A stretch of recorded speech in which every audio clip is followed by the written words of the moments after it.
Takže ahojte priatelia, ak sa nachádzate niekde na Slovensku, kde je veľký výskyt medveďa hnedého a chceli by ste niečo o ňom vedieť a nemáte to šťastie ho stretnúť,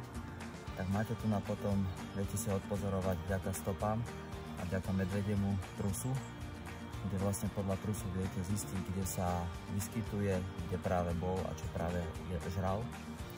Napríklad v tomto truse môžeme vidieť stebla a ostatky z kukuričného poľa. Čiže vlastne tu na nedaleko jedno kukuričné pole, takže vieme sa